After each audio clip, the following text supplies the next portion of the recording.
बोला ਕਿੱਥੋਂ ਆਏ ਹੋ? ਕੌਣ ਹੋ ਤੁਸੀਂ? ਕਿਹੜਾ ਬੋਲ ਹੈ? मैं बोला जी मैं इत्थे अपनी सजनी नूं लैण आया जी तुसीं कौन हो जी बड़े छोटे जे हो माल ਤੁਹਾਡੇ ਦੀਆਂ ਪੀੜੀਆਂ ਨਾ ਅਸੀਂ ਕਣਕ ਵਾਲੇ ਭੜੋਲੇ ਥੱਲੇ ਰੱਖੀ ਦੀਆਂ ਜੀ ਮਾਂ ਥੱਲੇ ਨਹੀਂ ਰੱਖੀ ਭੜੋਲੇ ਥੱਲੇ ਰੱਖੀ ਕਿੱਥੇ ਤੇਲਾ ਰੱਖੀਏ ਜੀ ਤੂੰ ਮਾਮਾ ਲੱਗਣਾ ਮੈਂ ਭੋਲਾ ਜੀ ਕਿੰਨਾ ਪੇਂਡੂ ਹੈ ਤੂੰ?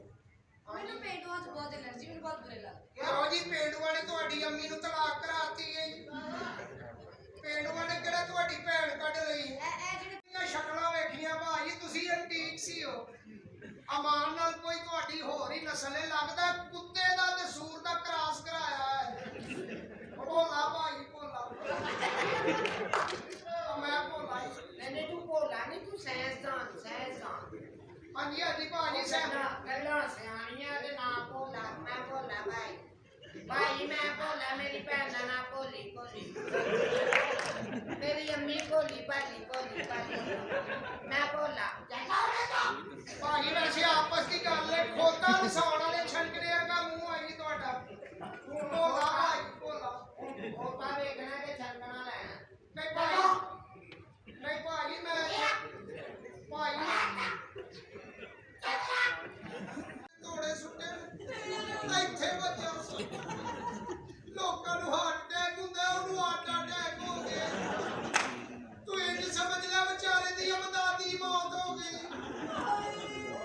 ਚੱਲ ਮੇਰੇ ਨਾਲ ਚੱਲ ਉਹਦਾ ਜਨਾਜ਼ਾ ਵੀ ਰੀਫੰਡ ਚੋਂ ਅੱਜ ਮੇਰੀ ਗੱਲ ਸੁਣ ਹਾਂਜੀ ਭਾਜੀ ਅੱਜ ਜਿਹੜੀ ਮੰਗੇਤਰ ਹੈ ਮੈਂ ਤੁਹਾਨੂੰ ਦੋਵਾਂ ਨੂੰ ਕੱਲਿਆਂ ਕਹਿ ਦੇਣਾ ਅੱਛਾ ਹੋ ਸਕਦਾ ਹੈ ਸੁਣੋ ਜੀ मेरा प्यार ना लोग मैनू शाम कहते ने एहो जी शाम पावांगा कि रोशनी ना थी कोई चीज नजर नहीं आएगी। हेलो देवा हाय कैसे हो? देवा इधर किवें आना होया? मेरी दोस्त ना काफी टाइम तो ना ऑफिस नहीं आ रही, अच्छा ਉਹਦਾ ਪਤਾ ਲੈਣਾ इंसान। अच्छा पता काफी देर बाद मिलने में मिली हाँ किथे पीती रही मैं ना कोर्स कंप्लीट कर लिया बाहर जाके एरोस। ओ कांग्रेचुलेशन बस कर दियो सर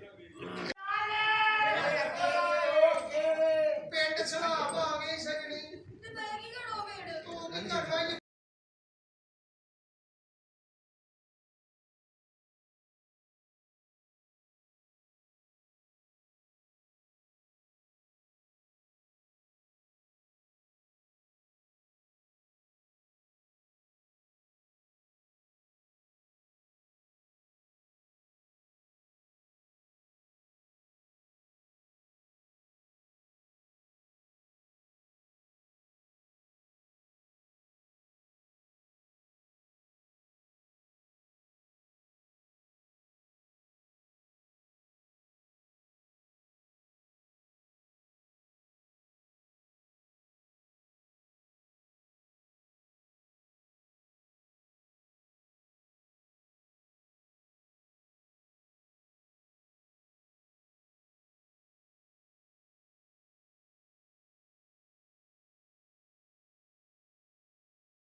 अच्छा हमेशा से हमारे फनकार जो है ना पाकिस्तान पे जब भी मुश्किल की घड़ी आई तो उन्होंने अपना साथ भरपूर तरीके से दिया।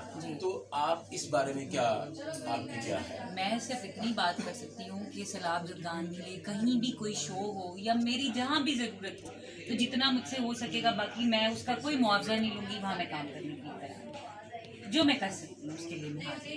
जी, तो इसी पैगाम के साथ कि ज़ारा उस हर शो में काम करने के लिए बिला मुआवजा तैयार है जो सैलाब ज़दगान की मदद के लिए हो, और जो वो खुद कर रही हैं वो उनका और उनके अल्लाह के दरमियान का मामला है।